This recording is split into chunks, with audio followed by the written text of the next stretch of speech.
It was in a film a few years ago written by that boy Zach Braff. He wrote this film. Oh, yeah. I can give him a clap if you like. I'm sure he'd appreciate it. That movie is so fucking He's not weird. here, but you'll never fucking know. You liked it? Loved it? If I ever see him, I'll fucking It forget was to tell him. That's for sure. bizarre, right? Or wrong? Yeah, but they're good. But yeah, he's been very good to me.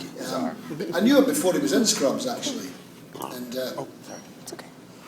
I saw him at a party one night. He said to me, he said, I got this gig in this television show. I said, that's fucking great, good man. He said, I'm going to be the star. I said, more power to you, off you go. And he said, I'll take your CDs in and see if I can get some of them played on the show. I said, you do that very thing. It'd be good. He didn't So play, he took them in, and the guy that Wait for created Him the to show Life was a Again, guy has called he? Bill Lawrence. He came down to see me play one night. And, very well. he said, these songs are really good. He says, why do I never hear these songs on the radio? I said, that's a fucking good question. I said, I don't have an answer to that. He said, I don't understand the radio. And I said, well, you and me both. He said, I'll use a bunch of your tunes in my show and see if it makes a difference. So that's what he did. And I'll be forever indebted to them for helping my career. I don't think I'm forever indebted. I think next year should be see it. Paid off. No, so he wrote this episode of Scrubs called My Overkill, and because he liked the song, and then they asked me to come in and be in it. So, and that was a lot of people's favourite episode. So I'm well pleased to be in it. But while I was sitting around between takes, Zach Braff said to me, "I'm writing this film called Garden State." I said, "Fuck, you're a busy boy." He said, "I'm going to use your song. I just don't think I'll ever get over you." In the film, and I said, great, and in the soundtrack, I said, good man. I said, that'll be great. So it came out in the soundtrack, and soundtracks traditionally don't really sell that well, you know, they're kind of like, you know, they do all right. But this one went platinum. That's like 1 million people went out and bought the soundtrack. That's a shitload of people right there. The song that I had in there was already on an album of mine in 1997 called Transcendental Highway, which incidentally did not go platinum. I think it reached mahogany status. It's a fine wood, but not fucking platinum.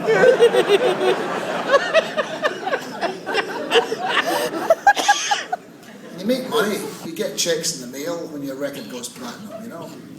And nothing better than that, getting a check in the mail unexpectedly.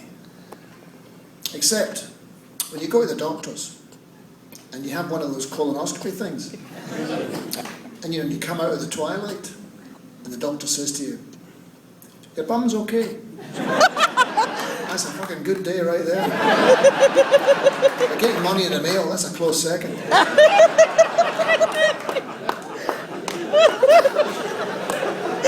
Because what good is getting money in the mail if your bum's not okay?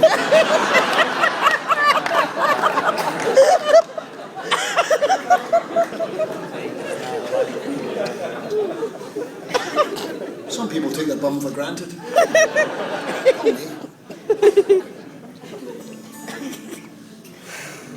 So the first line of this song has got coffee in it. You know, it's my only real addiction that I still indulge in, coffee. I love coffee in the morning. It's great, you know. I go to bed, I think, oh, I'll have coffee, like strong, really good. It's like a small thing. It's the small things in life these days, ladies and gentlemen, get me excited. But sometimes you get good ideas after you have a coffee, you know. Now and again, you go, fuck, that's a good idea. You know, you very rarely act on them, but you get the ideas nonetheless. Often wonder whether Leonardo da Vinci, he got his ideas after he drank a cup of coffee, because fuck, he had some good ideas, that boy. I mean, he was brilliant, you know, at any time. Like now, he'd still be amazing, you know, but back then, centuries ago, he had like fucking, he was a great artist and a scientist and a mathematician and all these, he was just fucking brilliant, you know.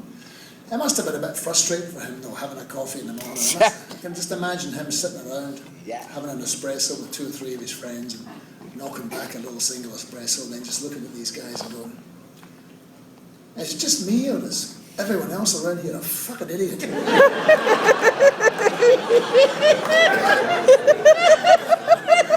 Oh, you're right, Leo. You're the fucking smart one. You think it's flat still, you know.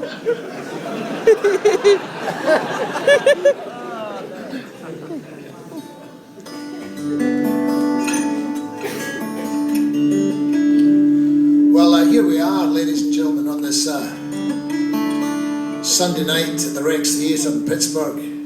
Pittsburgh. And I had a great time playing for you. Thank you very much. Yeah, man. Woo! It's 9 o'clock. I got a lot of blues to do. I drink good coffee every morning. Walk. It comes from a place Oh, well. that's far away.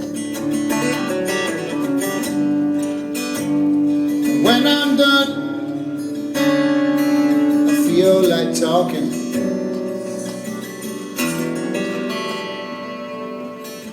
Without you here, there is less to say.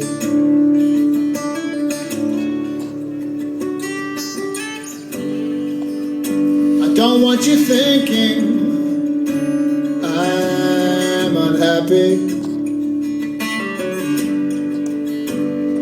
What is closer to the truth? That if I lived till I was 102, I just don't think I'll ever get over you.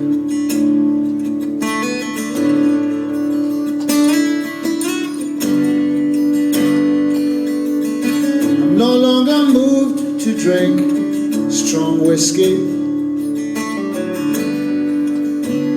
and I shook the hand of time, and I knew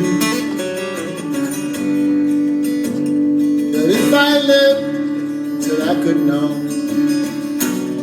longer climb my stairs, I just don't think I'll ever get over you.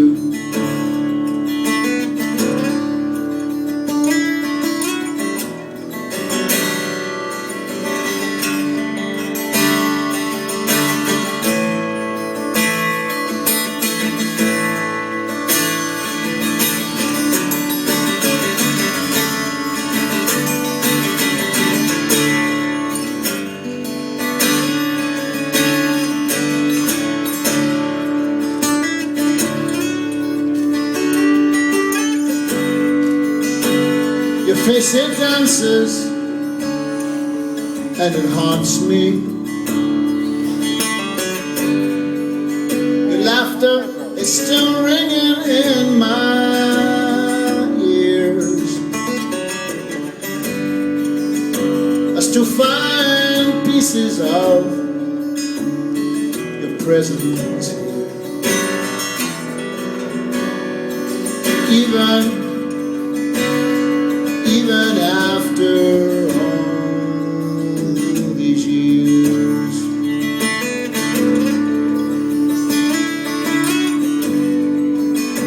But I don't want you thinking that I don't get asked to dinner, 'cause I'm here to say that I sometimes,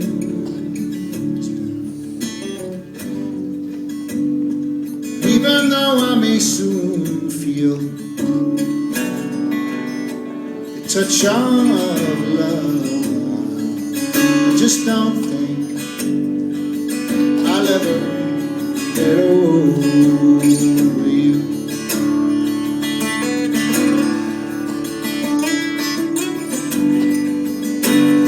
Now if I lived till I was